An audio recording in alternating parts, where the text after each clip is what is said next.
Hi guys, it's Taki141 here. So what's up? It's Monday and yeah.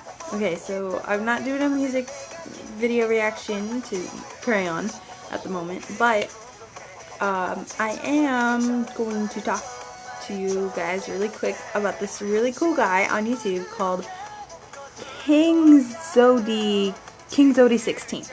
Okay, this dude, you're awesome. Alright. He did the Catch Me music video reaction, and oh my god, before he even started reacting, he talked about a little bit of the history of TVXQ. Oh my god, dude, you like totally earned my respect for you. A whole bunch of people who watch TVXQ know them only as a duo and not as like 5 previously. Okay, oh my god, I cannot tell you how happy I am. So King Zodi 16, that's to you. You were really awesome. I'm really glad he actually mentioned 5 before he started mentioning other stuff. So if any of you guys who don't know TVXQ and only know him as 2, well then you're missing out on a lot. And then you of course hear the previous about 5 members, not 2. 5 members. Okay. To anybody who doesn't understand, and this is from some of this is my opinion and the other is fact. I would give you guys facts from my Kindle here, but I don't have any at the moment. But this is from what I remember and from Twitter. Thank you, Twitter, for helping me. Okay. Okay, so TVXQ started as a 5-member group in 2003 on December 26th. And that's in Korea, well here, but in Korea it would have been like December 27th. If you really want to get technical, it would be Christmas Day for us in America, in the East, in the West, and then in the East it would be December 26th. So it would be the day after Christmas in Korea. So December 26, 2003 is when TVXQ S5 debuted. Okay, got that down. Next, then, and by the way, I'm also using this as for my monologue. I'm preparing for my monologue, well, montage, I'm sorry, my montage for broadcasting, so I'm already getting a head start on this. Okay, after their debut, they debuted in Korea with Hug, which is a pretty good song, and I love it. I love Hug. Now, after a year, they went off to Japan, and they debuted in Japan in 2004. Don't forget, this is also my understanding, and from what I remember. They debuted in Japan 04, 05, and they did really, really good, and it was amazing, and they learned the language themselves. They had no translators, and when they went on shows, they all spoke Japanese. They're all still learning Japanese this very moment, even as I'm speaking right now. So they're really, really fluent in Japanese, and even the Japanese people are astounded, and even their home place, even Korea, is really shocked that they're all speaking Japanese very fluently, and it's amazing. And TVXQ S5 also are really high up there with BoA, because BoA went through the same thing, but the difference is she didn't have members to support on. She had herself only, and her staff couldn't really do anything about it. So they had to help her and teach her Japanese for Japanese stuff. So she's really high up there with BoA, so you're well respected for that. Eventually, they stayed in Japan for a long while, and they kept going back and forth through Korea and Japan throughout the years. And then a couple of their hit songs were Ojangban Hap, Purple Line,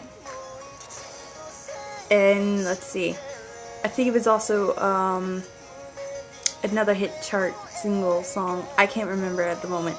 But those were throughout the years, and then around 2008-ish, if I remember correctly, it was Neurotic, They were in Japan for a year and a half, for a long time, before they came back with Korea and had their comeback album, Melodic. And it was amazing. It was awesome. It was really good. This was 2008. And then another big song was Wrong Number, and then a couple of other songs were something like Are You a Good Girl? And then Japan, they had Stand By You, which is a hit. Melodic, of course, was a hit. Another couple songs. Okay, so, and then 2009 hits. JYJ filed a lawsuit against SM Entertainment, their big company in Korea that they're in, and they filed a lawsuit because of their contract, which was absolutely ridiculous. And by the way, I heard both sides, both JYJ and HoMin, TVXQ too. Their contract was ridiculous. They weren't getting enough pay, and they weren't getting enough sleep-ish, I guess. I don't think that would be counted as part of the lawsuit, but their main was their contract was ridiculous. They had a super long contract, and they were not getting enough pay for their work.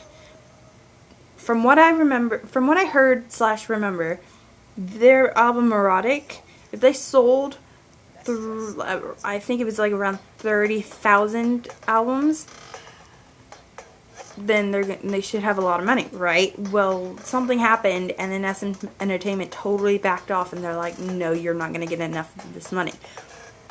Okay, that was ridiculous, and so that's when JYJ decided to file a lawsuit. Now, JYJ consists of Jaejung, Yuchun, and Junsu. And I'm probably not saying their names right, but from my perspective, other people who say their names are saying it wrong. It's Jaejung, Junsu, Yuchun. Okay, I just want to get that out there. So they filed a lawsuit in 2009, and in Japan, they had one last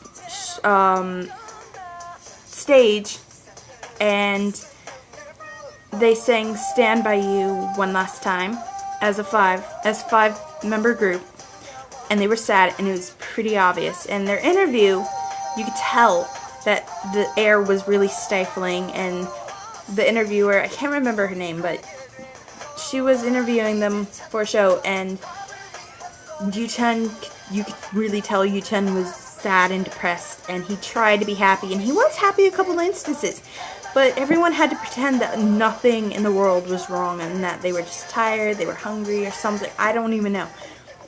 I don't know what's going on in TVXQ's head. So it's pretty sad and depressing when you think about it.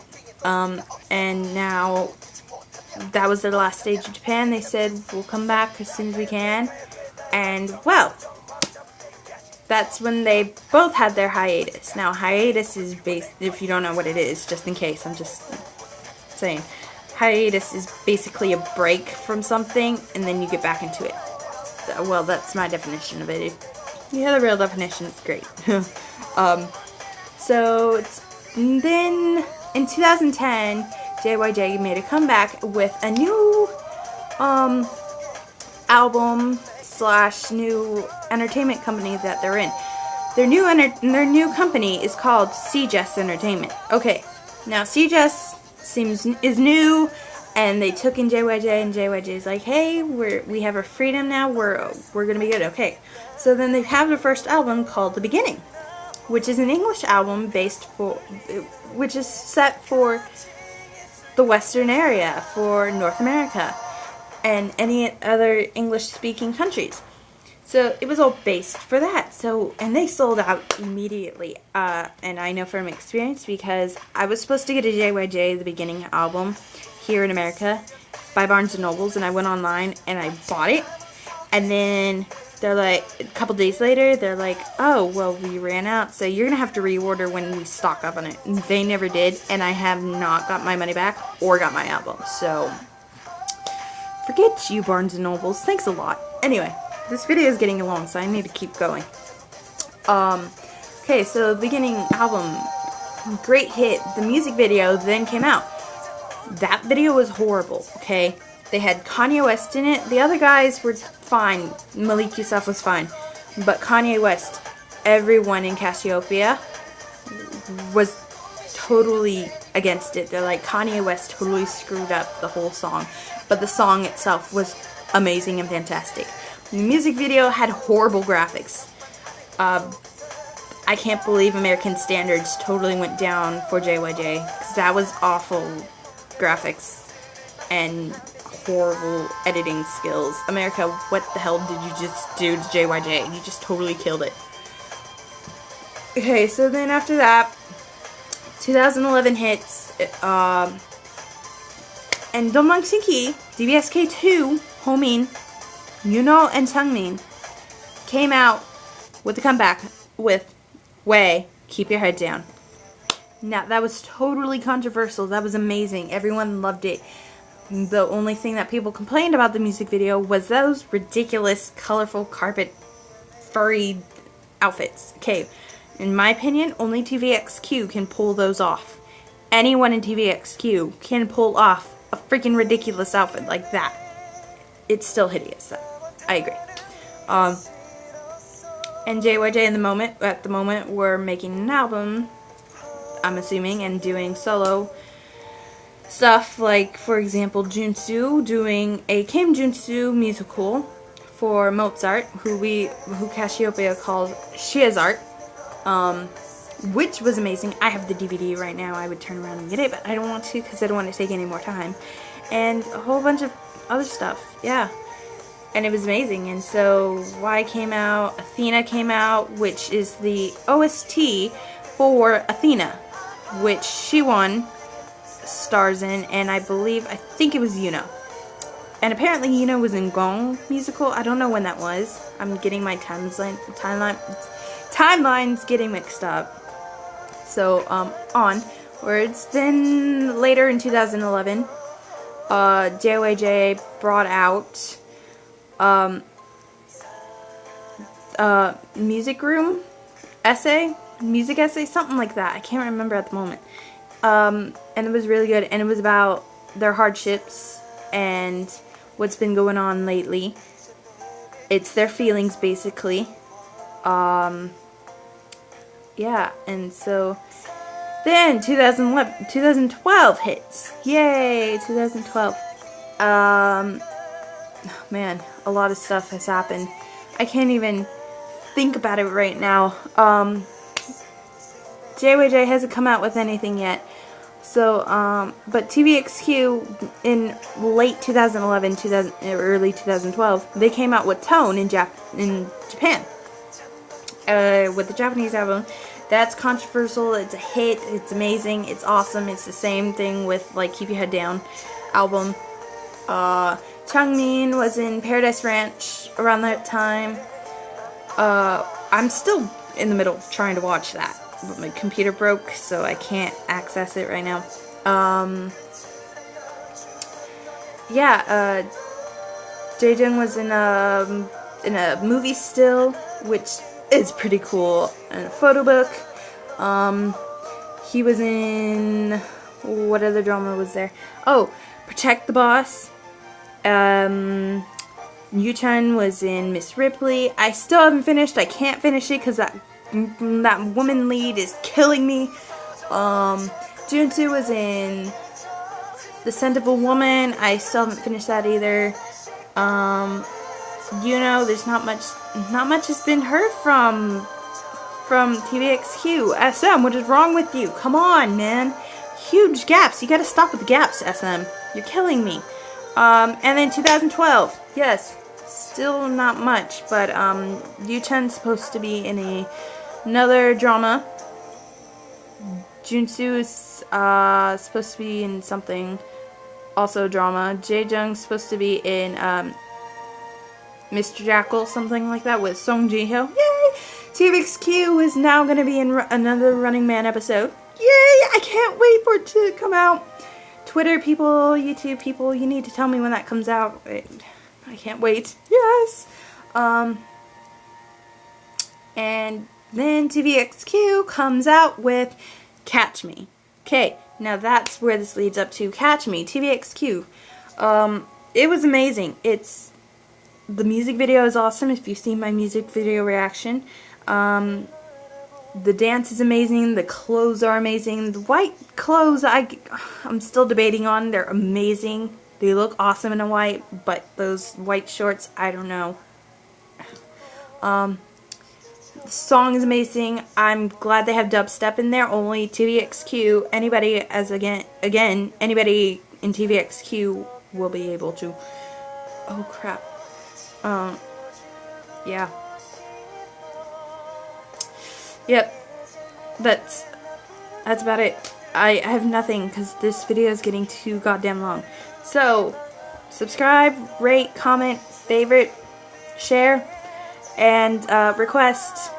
So, I'll make another video in like a couple of minutes. So, see you guys later. Annyeong!